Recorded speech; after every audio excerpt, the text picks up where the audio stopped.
क्या आप जानते हैं कि अंग्रेजों भारत छोड़ो का नारा देने वाला शख्स एक मुसलमान था। मुंबई में पैदा होने वाले यूसुफ मेहर अली ने ही 1942 में सबसे पहले इस नारे का प्रयोग किया। साइमन गो बैक का नारा भी यूसुफ मेहर अली ने दिया था। मुसलमानों ने भारत की आज़ादी में बड़ी ही क्रांतिकारी भूमिका निभाई। असहयोग आंदोलन की शुरुआत मुसलमानों ने ही की थी। 1920 में खिलाफत आंदोलन के दौरान मोहम्मद अली जौहर और मौलाना अबुल कलाम आजाद ने सबसे पहले अंग्रेजी प्रोडक्ट का बहिष्कार करने की रणनीति बनाई, जिसके बाद ये आंदोलन पूरे देश में फैल गया। असहयोग आंदोलन में मुसलमानों ने बढ़ चढ़कर हिस्सा लिया। भारत के सबसे बड़े शुगर व्यापारी हाजी सबू सिद्दीक ने अपनी शुगर फैक्ट्री पूरी तरह से बंद कर दी। ये फैक्ट्री इतनी बड़ी थी कि इसके जरिए बनाई गई शुगर पूरे इंग्लैंड में इस्तेमाल की जाती थी। बहुत कम लोग जानते हैं कि बाटा कंपनी भी मुसलमानों की थी, जिसे असहयोग आंदोलन के दौरान एक अंग्रेज ने खरीद लिया था। आपको ये जानकर शायद हैरानी हो कि भगत सिंह का केस लड़ने वाला शख्स भी एक मुसलमान था। बैरिस्टर आसिफ अली ने भगत सिंह का केस तब लड़ा जब कोई भी भगत सिंह का साथ देने को तैयार नहीं था। इंकलाब जिंदाबाद का नारा देने वाले हसरत मोहानी भी एक मुसलमान थे।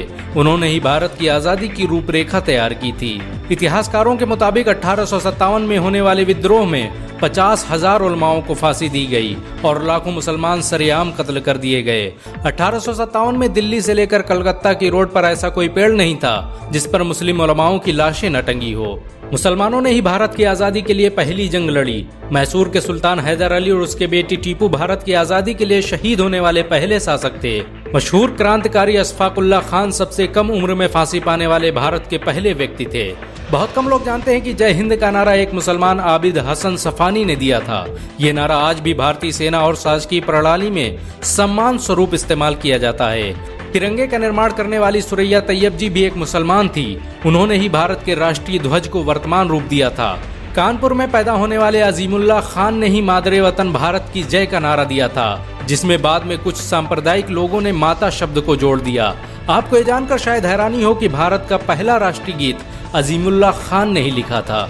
बहुत कम लोग जानते हैं कि मौलाना कासिम नानोतवी ने दारुल उलूम देवबंद की स्थापना अंग्रेजों को भारत से निकालने के लिए की थी। इस मदरसे का मकसद देश में ऐसे नौजवानों को पैदा करना था जो भारत की आज़ादी में योगदान दे सकें।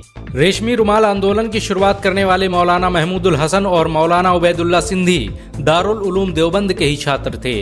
मौलाना उबैदुल्ला सिंधी ने सुभाष चंद्र बोस के साथ मिलकर भारत की पहली अस्थायी सरकार की स्थापना की थी और वह भारत के पहले गृह मंत्री भी थे।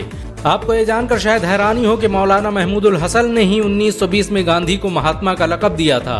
उनका ये नाम इतना मशहूर हुआ कि पूरी दुनिया में गांधी महात्मा गांधी के नाम से जाने जाने लगे। महमूदुल हसन ने ही हकीम अजमल खान के साथ मिलकर 1920 में जामिया मिलिया इस्लामिया यूनिवर्सिटी की स्थापना की थी, ताकि भारतीय शिक्षा तंत्र को अंग्रेजों के चंगुल से आज़ाद करवाया जा सके।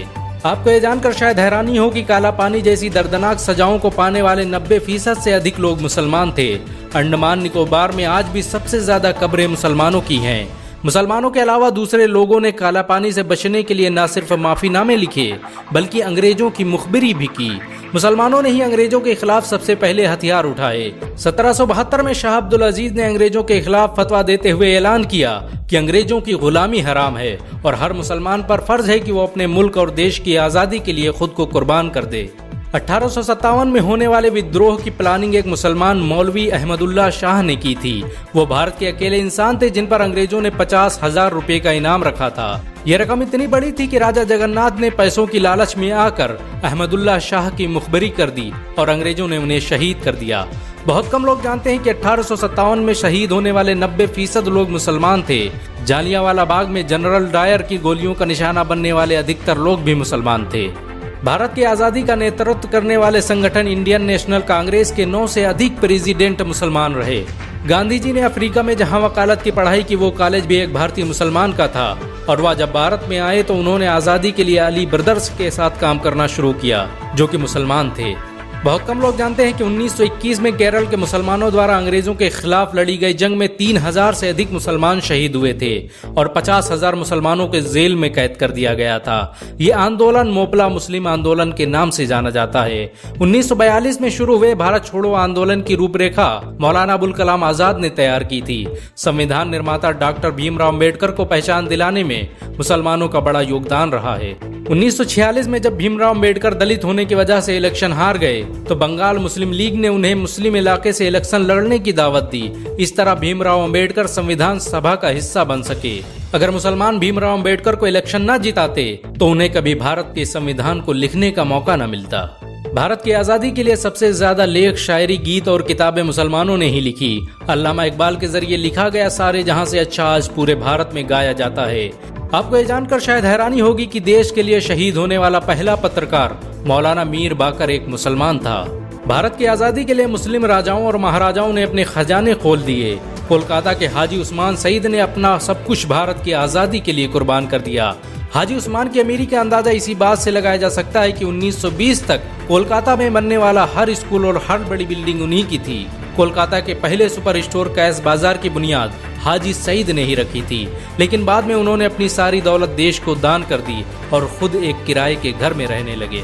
अमीर हमजा और अब्दुल हबीब यूसुफ मरफानी जैसे मुसलमानों ने अपनी अरबों रुपये की संपत्ति देश की आज़ादी के लिए कुर्बान कर दी। सुभाष चंद्र बोस द्वारा अफगानिस्तान में स्थापित की गई सरकार में 9 में से 5 मंत्री मुसलमान थे।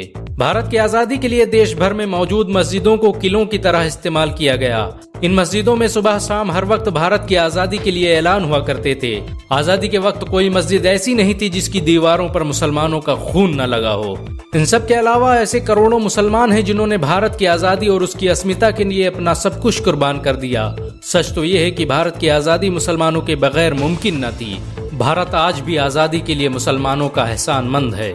अगर एक मुसलमान होने के नाते आपको गर्व महसूस हुआ हो तो इस वीडियो को लाइक और शेयर जरूर करें। ऐसी और वीडियो को देखने के लिए हमारे चैनल को सब्सक्राइब करें, घंटा जरूर दबाएं।